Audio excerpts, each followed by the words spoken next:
The author put himself to work pinning down the elusive unity of his own life, in which he sensed a gnawing atomization.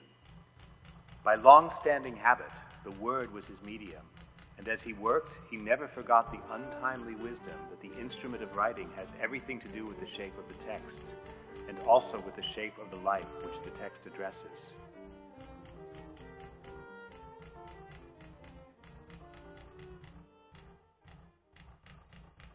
Of greatest concern to him was the shape of his own life, and the culture with which he had striven to fill it, which, though its purpose was to provide harmonious unity, was also assuming an atomized state, its episodes bound together by no rules or regularities.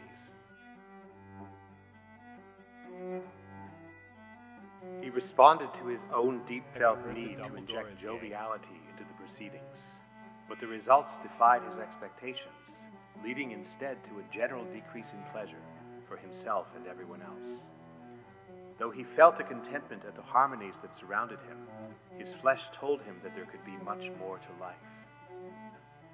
He tried again, only to invite the most dire consequences. The public became further atomized, and harmonies meant for them floated on thin air.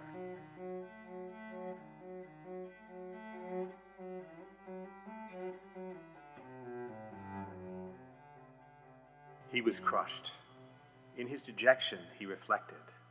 Words continued to surround him, the words generated by his typing activity, a ceaseless shaping of life. The process became arduous. Word after word, letter after letter, keystroke after keystroke, till the void between the various parts came to dominate and maintained a seemingly unfathomable separation between them. His reflection became reflection, a confrontation of the image of the self transformed into a division of the self, and a conflict between the two parts, an internal tension externalized as a drama between twin actors, proceeding and building on the intensity, seeming further and further from any satisfactory resolution. His emotions continued to drive themselves to plunge in free fall, a loss of all sense of the unity of life. As he continued, surrounded by his own words, he regained control of the situation by realizing that the self, whose division was causing him such anguish, was nothing but his persona, his mask, an appearance over which he could take full control, just as he took control over the page by bombarding it with letters.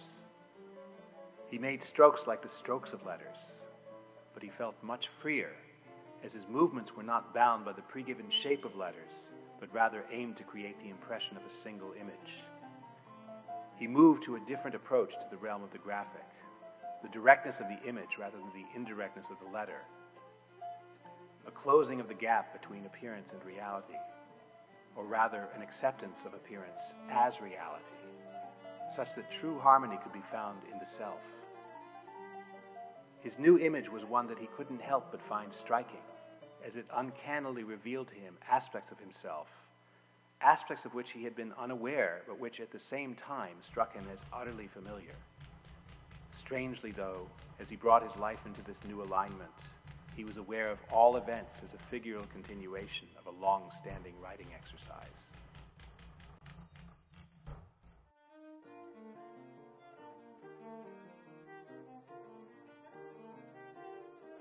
His departure from the life he knew was a happy one. All those who had been in his company participated in the ritual of transition, their farewells striking him as a greeting to his plunge into new life. Rather than continue his old drive toward fixity, he wandered. He wandered. Vagabondage was his new condition. Vagabondage, a release from the old bondage, and the divisions that had plagued him ceased to be of any relevance.